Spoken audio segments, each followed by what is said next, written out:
Maithili express की शानदार प्रस्तुति। रत दुआरे पर हम बैठाएंगे, दिन कांधे बने के बधाएंगे।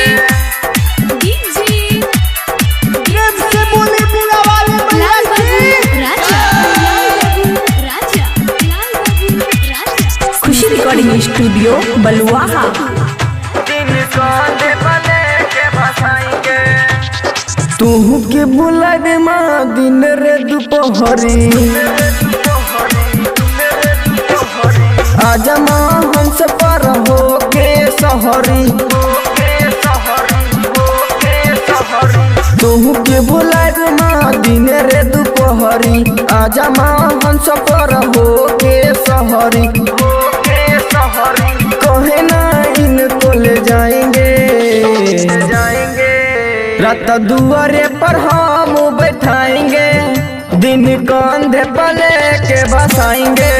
रात दुआरे पर हम बैठाएंगे, दिन कंधे पर लेके बसाएंगे। रात दुआरे पर हम बैठाएंगे, दिन कांधे पर लेके बसाएंगे।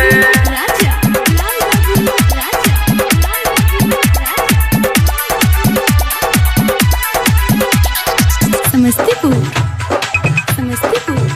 दिन कांधे पर लेके बसाएंगे।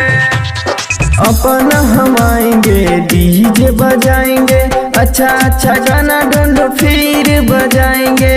अच्छा अच्छा गाना ढूंढो फिर बजाएंगे। अपना हम आएंगे, डीजे बजाएंगे, अच्छा अच्छा गाना ढूंढो फिर बजाएंगे। मंदिर में पूजा हम रोज कराएंगे, मंदिर में पूजा हम रोज कराएंगे, रोज महता को सेवा कराएंगे। रात दुआरे पर हम बैठाएंगे, दिन कंधे पर लेके बसाएंगे। रात दुआरे पर हम बैठाएंगे, दिन कंधे पर लेके बसाएंगे। खुशी रिकॉर्डिंग स्टूडियो बलुआहा। दिन कांधे पर लेके बसाएंगे।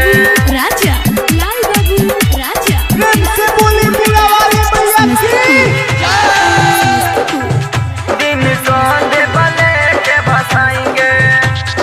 बुनिया हम छानी छानी गाँव में खिलाएंगे, वैसा न होगा फिर डीजे घुमाएंगे।